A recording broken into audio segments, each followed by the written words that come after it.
السلام علیکم دوستو، welcome to my channel horror story Urdu. دوستو، یہ کہانی دو بہنوں کی ہے۔ یہ ایک گاؤں کی کہانی ہے، کافی پرانی بھی ہے۔ اس گاؤں میں دو بہنیں اپنے نوعمر بھائی کے ساتھ رہتی تھیں۔ والدین فوت ہو چکے تھے، اس لیے چھوٹے بھائی کی کفالت کی ذمہ داری ان دونوں بہنوں کے کاندھوں پر تھی۔ ان بہنوں کا ذریعہ معاش گائیکی تھا۔ وہ بہت میٹھا اور سریلا گاتی تھیں۔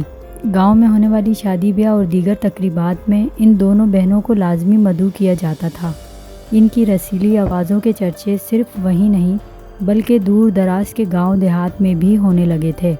لوگ ان کے گھر سواری لے کر آتے اور انہیں ساتھ بٹھا کر لے جاتے، پھر واپس چھوڑ جاتے تو دونوں بہنوں کی پوٹلی خوب سارے کھانے پینے کی اشیاء سے بھری ہوتی۔ اسی طرح ایک شام ان کے دروازے پر دستک ہوئی۔ سورج غروب ہونے میں چند ہی منٹ باقی تھے۔ درختوں کے سائے بھی لمبے ہو چکے تھے۔ ایک بہن نے دروازہ کھولا تو سامنے ایک نقاب پوش عورت کھڑی تھی۔ اندر آ جائیے، اس عورت کے لیے راستہ چھوڑا۔ میرے پاس اندر آنے کا وقت نہیں ہے، میں تم دونوں بہنوں کو لینے آئی ہوں۔ آج رات ایک محفل میں تمہیں اپنی آواز کا جادو جگانا ہے، لہٰذا ساری مصروفیات چھوڑ کر تم دونوں کو ابھی میرے ساتھ چلنا ہوگا۔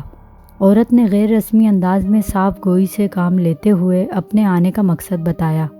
ارے پر ایسے کیسے؟ بیٹھ کر ضروری بات چیت تو کرنی ہوگی، معاملات طے کرنے ہوں گے۔ ہمیں تو یہ بھی نہیں معلوم کہ آپ کون ہیں اور کہاں سے آئی ہیں، بڑی بہن آگے بڑھ کر بولی۔ یہ جاننا ضروری نہیں ہے کہ میں کون ہوں، بس اپنی رسیلی آواز میں چند سریلے گیت سنانے ہوں گے جن کے بدلے تم دونوں کو منہ مانگی رقم ادا کر دی جائے گی۔ صبح ہونے سے قبل ہی تمہیں یہاں واپس چھوڑ جاؤں گی۔ اب مزید کوئی سوال نہیں، چلو میرے ساتھ۔ وہ عورت بات ختم کر کے پلٹنے لگی۔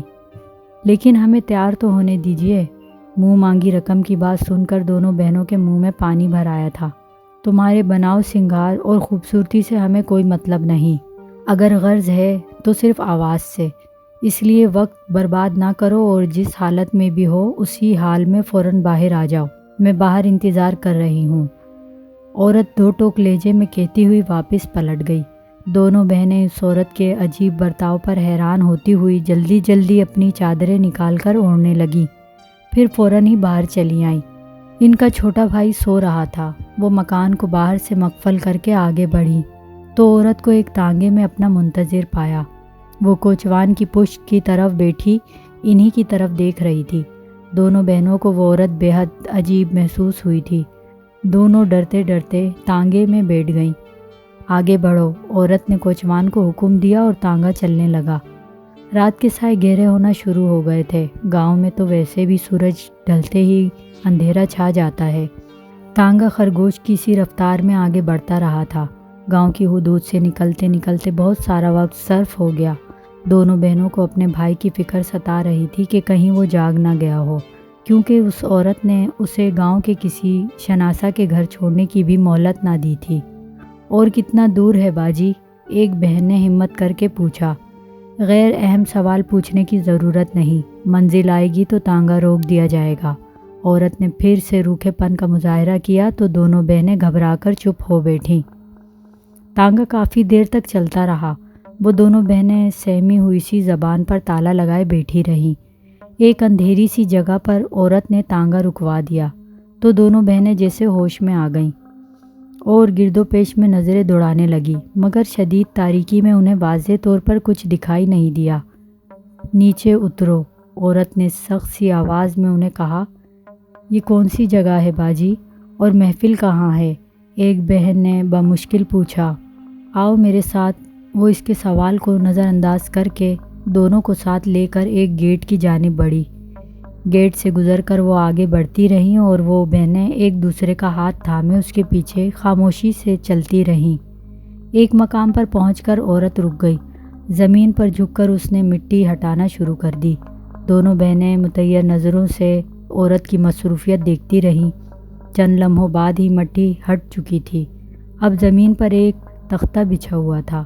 عورت نے جیسے ہی وہ تختہ اٹھایا، نیچے سے نہایت تیز اور آنکھوں کو چندھیاتی روشنی نکلی۔ ارد گرد کا ماحول کسی حد تک روشنی میں نہا گیا۔ اب منظر کافی واضح تھا۔ دونوں بہنوں نے آنکھوں پر سے ہاتھ ہٹایا تو خوف اور وحشت سے لرز اٹھی۔ چاروں طرف قبریں ہی قبریں تھیں۔ وہ ایک قبرستان میں کھڑی تھیں۔ جس جگہ سے روشنی پھوٹ رہی تھی وہ بھی ایک قبر تھی جس میں نیچے اترنے کے لیے سیڑھیاں بنی ہوئی تھیں۔ میرے پیچھے آؤ، اتنا کہہ کر وہ عورت سیڑھیاں اترنے لگی، مگر دونوں بہنیں ٹس سے مس نہ ہوئیں۔ گھبراؤ مت، آ جاؤ، کچھ نہیں ہوگا، تم دونوں میری ذمہ داری پر یہاں آئی ہو اور میں تمہارے ساتھ ہوں، چلو آ جاؤ۔ اب کی بار خلاف توقع عورت نے کافی نرمی سے بات کی۔ دونوں بہنیں ڈرتی کانپتی اس کے پیچھے سیڑھیاں اترنے لگیں۔ اب وہ ایک وسیع و نہایت شاندار سے ہال میں موجود تھیں اور حیرت سے چاروں طرف دیکھنے لگی۔ خوبصورت اسٹیج کو رنگا رنگ پھولوں سے سجایا گیا تھا، جس کے درمیان خاکی رنگ کے دو مخملی نرم و گداز صوفے اسٹیج کی تزئین و آرائش میں اضافہ کر رہے تھے۔ باقی اسٹیج پر موسیقی کے جدید آلات موجود تھے۔ اس کے علاوہ پورا ہال کرسیوں سے بھرا ہوا تھا۔ حیرت کی بات یہ تھی کہ پورا ہال خالی تھا۔ تم دونوں جا کر صوفوں پر بیٹھ جاؤ، میں تھوڑی ہی دیر میں آتی ہوں۔ عورت ان دونوں کو ہدایت دے کر قریبی دروازے کے ذریعے کسی کمرے میں داخل ہونے لگی۔ باجی، مہمان حضرات کہاں ہیں؟ بڑی بہن نے خوف زدہ لہجے میں خالی کرسیوں کی طرف اشارہ کرتے ہوئے کہا۔ مہمانوں سے تمہیں کیا کام ہے؟ جتنا کہا ہے اتنا کرو، عورت درستی سے کہتی ہوئی کمرے میں چلی گئی۔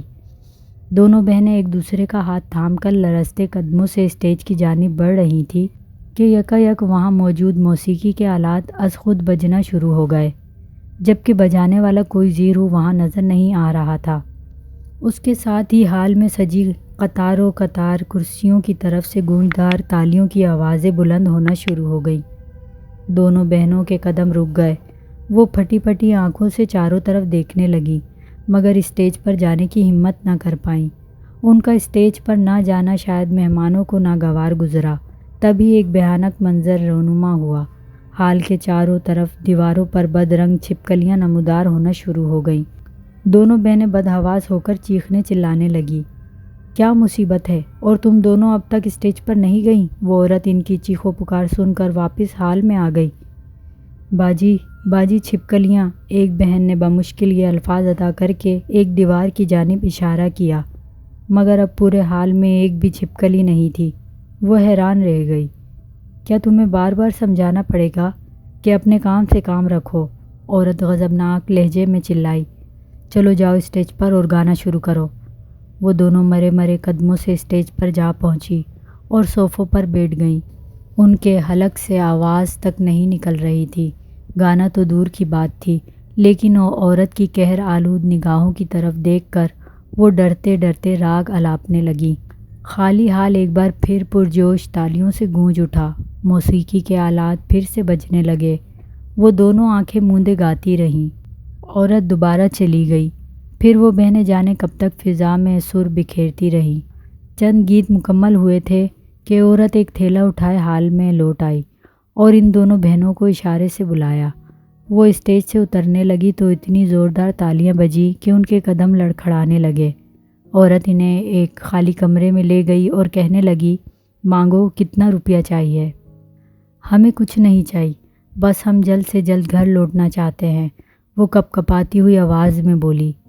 بے فکر رہو، ہمارا کوچوان تم دونوں کو صحیح سلامت تمہارے گھر پہنچا دے گا، مگر خالی ہاتھ لوٹانا ہماری شان کے خلاف ہے۔ یہ تھیلا سنبھالو، اس میں اتنی رقم ہے جتنی تم اپنے منہ سے بھی نہیں مانگ سکتی تھیں، وہ عورت رعونت بھرے لہجے میں اکڑتی ہوئی بولی۔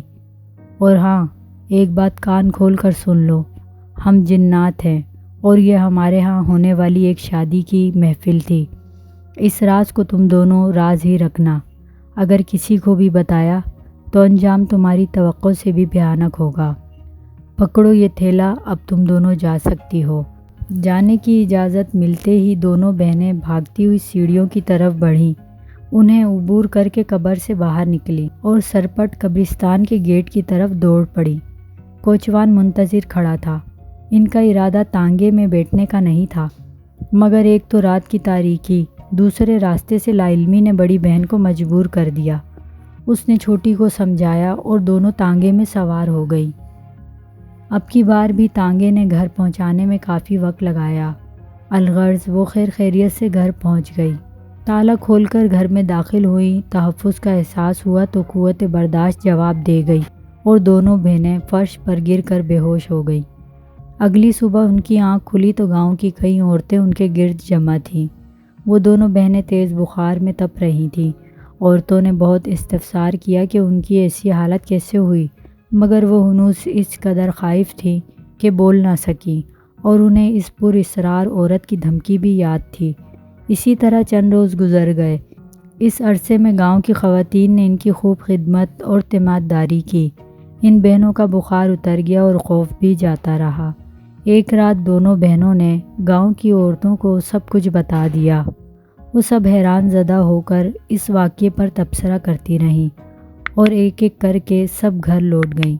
اگلی صبح پھر تمام عورتیں ان بہنوں کی تیمارداری کی غرض سے ان کے گھر آئیں تو اپنے سامنے ایک وحشت ناک اور انتہائی بھیانک منظر دیکھ کر چلا اٹھی۔